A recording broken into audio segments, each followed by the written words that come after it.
Hi, this is Dr. Don, and we are here today talking about dating and the narcissistic personality. A lot of times I'll get a call from a client and they will come to my office and they'll sit down and say, I've been involved in a relationship with someone and this individual just has morphed on me. They started out being this wonderful person, and over the course of this relationship, they've changed, and this new personality has emerged, and it's been this big roller coaster of drama and all kinds of things going on. So what I'd like to do today is show you a 5 or 6 step process that often happens when an individual is involved with dating someone who is narcissistic or perhaps has borderline personality or has a particular personality disorder that really disrupts the dating process. The first step that we see that goes on in this kind of relationship is going to be what I call a fast startup. Normally these dating relationships begin quite quickly, and what occurs during this phase is the individual feels like they've met somebody that just knows and understands them from the get-go. They'll oftentimes describe it as, I feel like I've met my soulmate. There's this immediate connection that occurs. And during this period of time, this first phase, everything that person is doing is focused on the other person. They're meeting their needs perfectly. They're sweeping them off their feet. They feel like this person just intuitively knows and understands me. So there's this wonderful euphoria that's occurring. The sex is off the charts, magnificent. The romance is just wonderful. And the reason that occurs is for a number of reasons. Certain personality disorders, narcissism especially, has a highly developed ability to look into and read the motivational set of the people that they're with. So they're able to look into this other person, understand who they are kind of internally, and then be able to respond and mask their true personality to meet their needs. This leads to a second phase that occurs pretty quickly thereafter, which is isolation.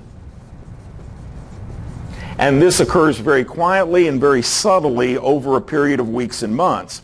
They begin to isolate their dating partner from their family, from their friends, from their children, from other people that they know, so that the focus is primarily on the narcissist or the person with the personality disorder. And as they're doing that, they're relying on the narcissist's judgment, their opinions.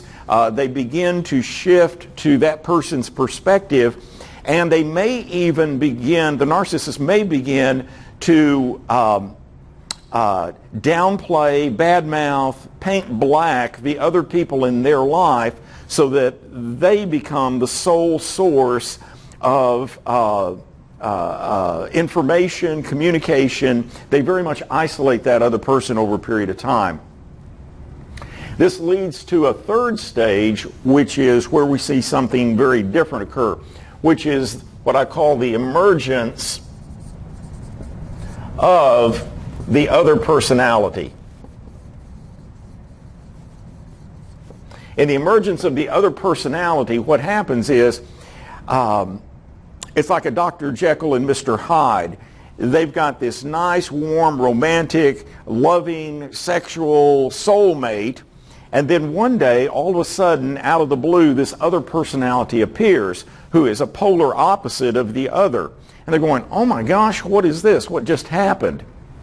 You know, they may be in a social setting, they may be around a bunch of friends, and this person all of a sudden may just erupt and say things that are completely inappropriate.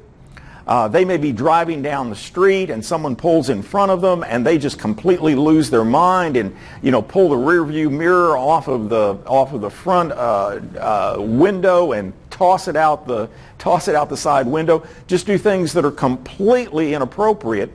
And the partner is sitting there going, I don't know what's going on here. This is not the person that I've been dating. And there's very much this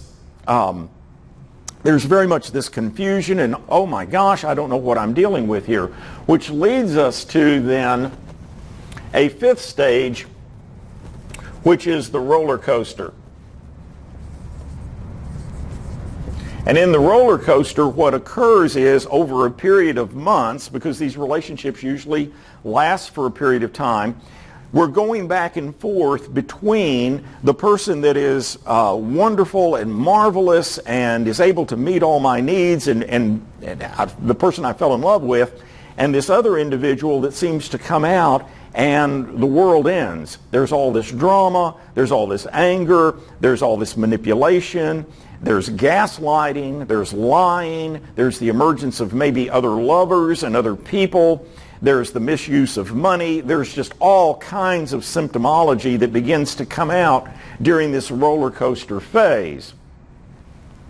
And the person that's dating them is going, well, I don't know who I'm dating. Am I dating this person that's Mr. Wonderful, or am I dating this person, that's Genghis Khan? I'm not sure what I have here. And the thing that goes on in the roller coaster is they get blamed by their partner. The person that's the narcissist that's just losing their mind over certain things, or the borderline person that's having these rages, is very adept at blaming their partner for making them be this way. And so the partner's going, okay, what am I doing that's causing these things? Which leads us then to a phase of being tired, being emotionally drained. In some of our other videos, we talked about being in an empty tank situation. They're running out of fuel. So if I'm dating this person, if I'm engaged to this person, if I'm married to this person, eventually this roller coaster of emotion is going to wear on me, and I'm going to run out of gas. Physically, psychologically, emotionally, financially. I'm going to hit a point where I can't do this anymore. And that's normally where I get the phone call. People will call me up. They'll say, I need to meet with you. I got a story to tell you. It's just kind of unbelievable.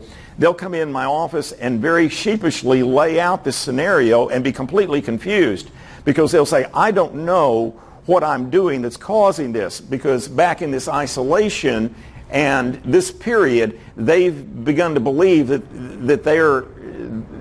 the other partner's behavior is somehow being caused by what they're doing, which is not the case at all. Which leads us generally to a final stage, which is the ending. And the ending is normally rocky. Normally these relationships they don't have enough mature adult stability to maintain the relationship over time. So it's going to end, but it normally bounces down the runway. They'll end it and they'll go back to them, and they'll end it and they'll go back to them. The other person will pursue them, perhaps stalk them, threaten them, promise them the world. And so oftentimes the ending takes a period of time before it finally occurs. One of the things that makes this particular scenario so difficult to end is what's called periodic reinforcement. If you remember being in Psychology 101, you remember those old Pavlovian experiments where they put the pellet in the little bird container, and the bird would come along and peck on it, and the pellet would come out. And then they'd change the reinforcement schedule. Every third time you pecked on the key, the pellet would come out. And then they'd change it to every 10th time. Well, eventually they'd change it to maybe 700 times, and that bird would sit there and they'd peck on that key, and eventually it would come out. They'd eventually put it periodically, where it'd be the first time or the 10th time or the 700th time, but it became very addictive to sit there, because eventually you're going to get the pellet, or you hope to get the pellet. It's what I call slot machine attraction. This individual on the front end was reinforcing every time you hit the pellet key. A pellet would come out. They were getting what they want. And the reason it becomes so addictive for the partner is because you keep thinking, I can do something that will make it go back to what it was originally. And that's a myth. It's never going to go back to that. And so my clients grieve over that very much. What we do is we encourage people, because of this phenomena, and this phenomena occurs very, very often, we encourage people to take these relationships slow. There's an old saying, and that is, quick is sick.